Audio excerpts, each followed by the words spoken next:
Hi, and welcome to another episode of Family Conversations, the show where we talk to top scholars from the family communication studies field.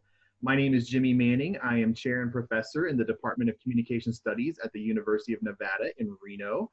And today we have someone, I don't know, Tina, is it too early to use the word legend? Is it too early? I see. I put her on the spot there, but I think she's a legend.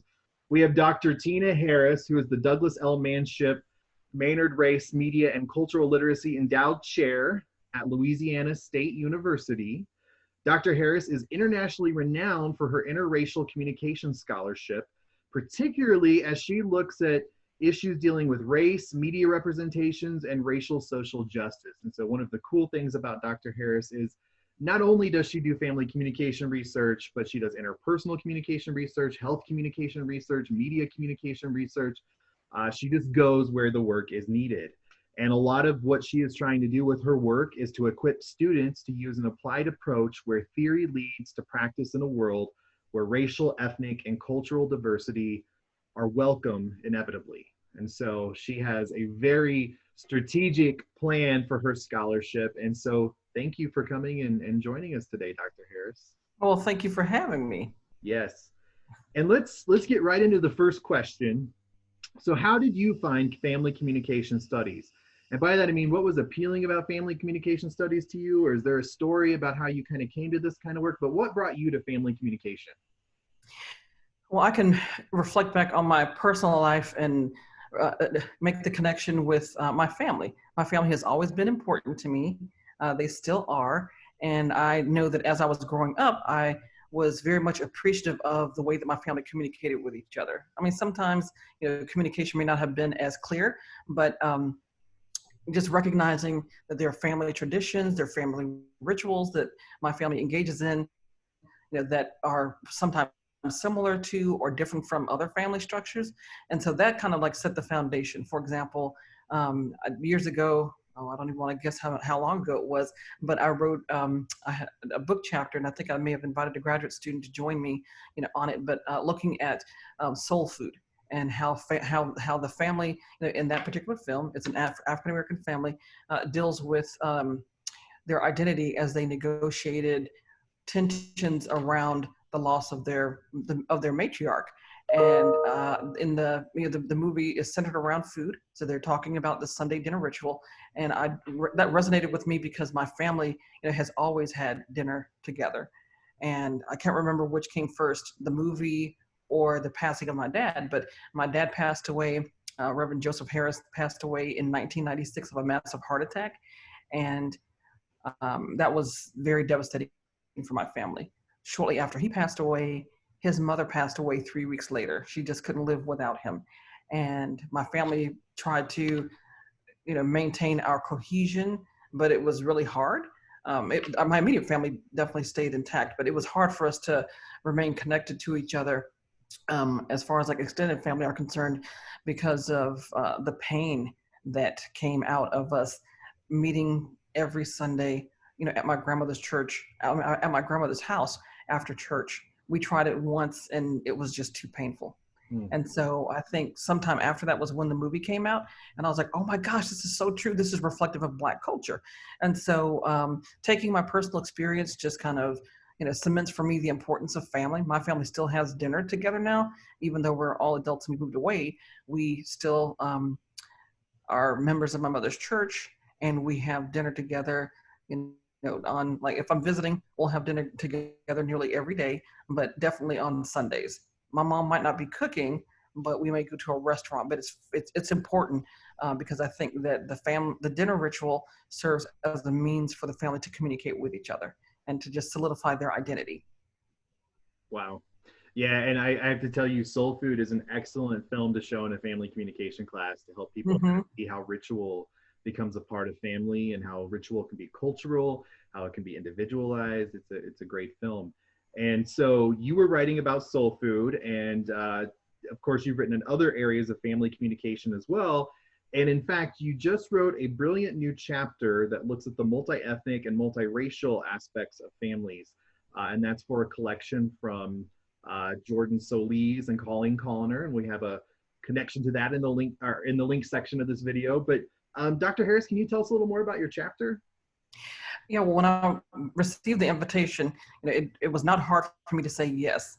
Well, let me back up. It's always hard for me to say no to different opportunities, but I knew that this one was going to be something important. And I felt like it was really critical for us to look at the literature out there and understand, or to gain a better understanding of, how is it that that multiracial families work to help the children, in those families have a clear understanding of who they are in terms of their identity. And this is something that has always been fascinating to me. I'm not sure exactly why. Number one, I don't have children.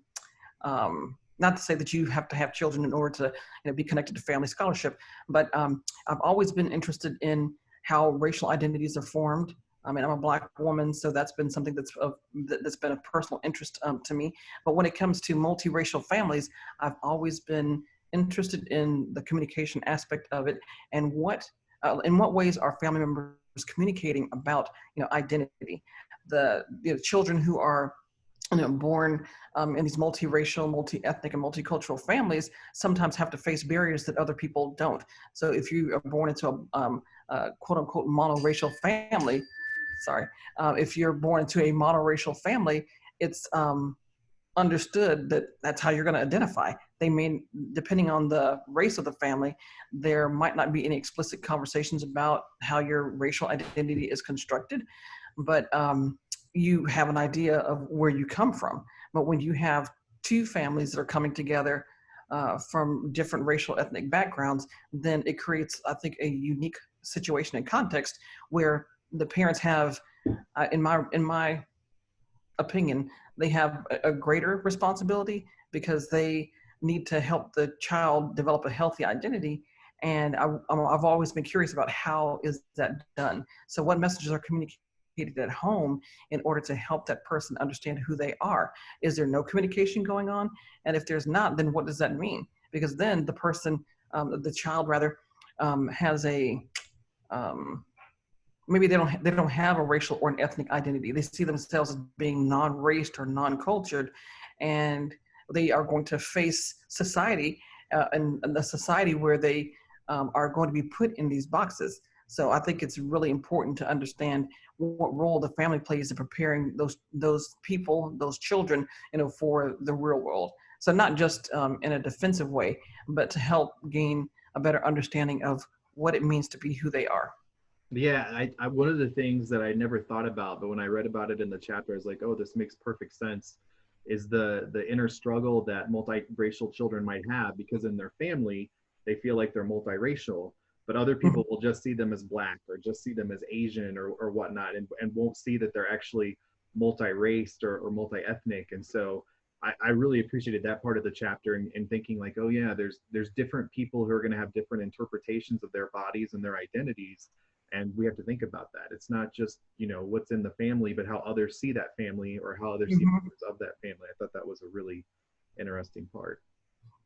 Now, you do scholarship not only in family communication, but other areas of the field, as I mentioned earlier, including interpersonal, instructional, health. And so one thing I'm just wondering, and you can take this to family communication, or you can take it to the discipline as a whole, but where do you think we need to go next with the work that we as scholars are doing that deals with race and ethnicity? What do you think are some good next steps for either the discipline, or you can take it to family communication specifically if you'd like, either way? Yeah, I think for the discipline in general, we need to work towards being more inclusive. Or I'm sure you have heard, there's a lot of talk going on around decolonizing the curriculum or the discipline. And I think that that's really important because we have a number of scholars, number of senior scholars, early career scholars, and then scholars in training in terms of graduate students, who are doing really, really impactful and powerful work that centers around race, ethnicity, culture, LGBT plus. Did I get it right? Yeah, the LGBTQ community. And when we look at some of the, I guess you could say some of the traditional works or the works that we say are foundational, they're not very inclusive at all. And there are people out there who are doing work that needs to be a part of our regular curriculum. I know that when I was a graduate student, I would read all these articles and I would think, oh, well, this is interesting, but this does not relate to me. I mean, we know that in the interpersonal field, much of the work is centered around not graduate, but undergraduate students in terms of, a convenience sample. And I would think, oh, well, this is interesting, but as a Black woman, I wouldn't communicate that way. I don't feel like I'm, connected. And I think that it's very important for us to really think about, the reality of, the world. Yes, in terms of the U.S., whites are the majority, but we also have other experiences. We can't be exclusive. So I think it's important for, the scholarship, our curriculum in terms of what we're teaching is more centered around, other experiences. It doesn't mean that we have to just get rid of, you know, old white men who have done, research in whatever areas, but to be much more inclusive and recognize that there are other theories out there that can explain and illuminate for us the complexities associated with racialized and cultured identities. Mm-hmm. Yeah, and I was just having a conversation with someone else about how being a reviewer on pieces, sometimes I get a little frustrated because someone will say, well, I understand you're looking at this culture, but you need to use these variables because they're interpersonal communication variables or that kind of thing. And Mm-hmm. well, I saw Joelle Cruz say this the other day in a Facebook post. We don't even know if those theories or those variables are equipped to deal with racialized bodies or bodies from outside of the United States, right? And so we've not set up the infrastructure Mm-hmm. really to look at race or ethnicity. The other thing I'll say is I just did an analysis of interpersonal communication textbooks and how they try to deal with whiteness. And I would say the aesthetic part is there, right? Where they're like, okay, so now we've got pictures of Black people. We change out a white name for a Black name for the example, which, you could literally see from one edition to the next that happened. Mm-hmm. But the point that I brought up at the end of the article was we're not really dealing with the scholarship. The scholarship has to be diverse in order to make our textbooks, Oh our yeah. teaching materials diverse. Any thoughts Mm-hmm. on that? Oh yeah, yeah. Well, that's one thing that I aim to do whenever I'm reviewing, for our different journals, is that I will take the author to task if he or she, is being very exclusive in their approach. And then there's some people that you kind of get the sense. I mean, of course, you don't know who's writing and who's submitting whatever manuscripts, but it's almost like sometimes you read pieces where people are trying to capitalize on a particular population and they don't tap into the richness of that particular group, which to me is very problematic. And you don't know if people are being opportunistic or what. But I will push people, and I'm like, no. I mean, there's some rich data here. Why don't you delve into this a little bit deeper? And I probably do way too much when it comes to reviewing because I go line by line. I need to not edit, but I do that. But I do push and ask some serious questions. And so I think that it is imperative that we not just look at the at the photos that are in our textbook, or and if there are links to references or references are listed at the end of the chapter, that is kind of helpful. But we really need to look at the content, like what kind of examples are you integrating into the textbooks, into the literature, that let people realize that there are diverse experiences out there that are being purposely excluded. And I love that you push that as push both as an advocate in the discipline and then through your own work. You are definitely well recognized, an award-winning scholar, a beloved teacher, and a great disciplinary colleague. And so one of the things that made me and a lot of the people who admire your work and what you do happy was to see that you were named to a new endowed chair position at a new university. And Yes. so I just wanted to give you a chance to kind of shine a little and tell us a little bit about that. Well, I have to say that this has been very humbling for me. I've been in this field for, we won't count the years, but I've been doing this for quite a while. And it really is, refreshing. It's an honor. It's humbling, to be in a department where they are supporting everything that I do. I had been at the University of Georgia for 21 years, and I enjoyed being there. But was frustrated because I didn't have the resources to do the kind of work that I want to do. And when I was approached and asked about possibly applying, and I was like, well, the worst thing they can do is say no. So, I applied, and I was just overwhelmed with the opportunities that have come, not necessarily just the opportunities that have come my way, but being able to have the resources to kind of to do the kind of research that I was already doing, but I can do even more. Because I was like, wait a minute, what? I don't have to teach during the summer? This is new. Yeah, and I should not have to do that as a full professor, but I digress. But more important, I've always wanted to have resources or access to resources where I could be a blessing to somebody else. So, being able to hire graduate students during the school year or not, or, even during the summer, to help me out with my research. It's just been, amazing. It's been wonderful. And I guess you could say that I'm a testament to the fact that, hard work pays off. And and I can't recall this exact scripture, but the gift will make room for itself. And so I'm doing something that I've been passionate about. When I was at Georgia, I developed my own study abroad program, and I had to say goodbye to that. But that opened me up for a lot of opportunities here that are just innumerable. I mean, it's like every day something new is happening. Wow. Well deserved, and I cannot wait to see what you do in the position. No doubt it will be some great stuff. Okay, we are running out of time, sadly, because I would love to talk with you for many more 10-minute increments. But let's get to a final question. And so this is how I like to end family conversations. I've been asking everyone, what is something good? And it can be classic, it can be newer, but what's something good that our viewers could read that would enhance their knowledge of family communication? It could be a book, it can be an article, whatever. What do you think is something that people should read as family communication scholars?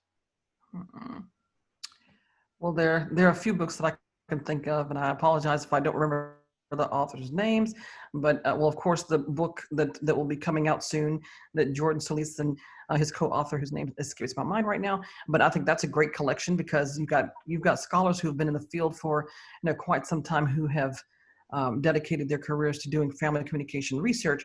They are producing work that can really address some of the contemporary issues that are facing families right now. And then Rich West and oh goodness, Lynn Turner. Lynn Turner's book. I think they did a book not long ago on family communication. I contributed to that as well. Those books are, I think, foundational in the discipline, or at least the more recent book with Jordan could be foundational as well. I think that they do provide people with I guess you could say, the early works when it comes to understanding what family communication is, but at the same time, each of those collections of work have opened the door for people to understand what it means to be a part of families that are a little bit more diverse and representative of what true families are about. It's not just one race, but there are multiple races, sexual orientations, etc., that need to be included. So I think that those pieces of work are really important because they show us that there is room for the discipline to grow, and we have that expectation of growth in our field. Yeah, for sure. And that book is so amazing. Like, I know we both have chapters in it, but even if we didn't, the Solis and Colliner book is just amazing, and it looks at adopted families. I won't list them off, but it goes through many different family types, and so it's truly taking the scholarship about difference in family and putting it in one spot. And I can't wait for it to be out so I can use it in my graduate seminar in family communication. And have that there as kind of a setting that we just start from the beginning, looking at all kinds of families. So I agree with your pick, evidently. Okay, so is there anything else you'd like to say, or anything you felt like you wanted to share today? I always like to also give an opportunity for you to make any final comments or statements if you want. Sure. I just want to revisit your question about the endowed chair position. It's been really a huge adjustment to me to have this position. I did not know at the time that I interviewed, or when the offer was extended to me, that this is the first of its kind in the country. Had I known that, I probably would have passed out and not done a good job in my interview. But I'm just thankful to Manship for giving me the space to do the kind of work that I've already been doing. Um, I'm an overachiever. I'm somebody who says, okay, you all want me to do this, but I go above and beyond that. And I realize now that I can like breathe for a little bit, but I'm doing work that I hope is transformative and can also be, I guess you could say, encouraging and inspiring for other people to, follow their passion. That's what I've done. I've been doing research on race and communication for, I don't want to count my dissertation. I mean, not that it was a bad thing, but since I graduated, that's been like 25 years, and I still love what I do. So I just hope that, people can look at me and see that if you, follow your passion, it's going to take you to some great places, and to not compromise. Just do the work that that needs to be done, and you will find a space for your voice to be heard. Awesome. And what a note to end on. Dr. Tina Harris, thank you so much for speaking with us today. And that's it for this episode of Family Conversations, where the production values are low, but obviously the brilliance that we bring onto the show is unendable. And so with that, I'll sign off. Be sure to check out in the comments section for the links to some of the resources we talked about today, and we'll see you later for more Family Conversations.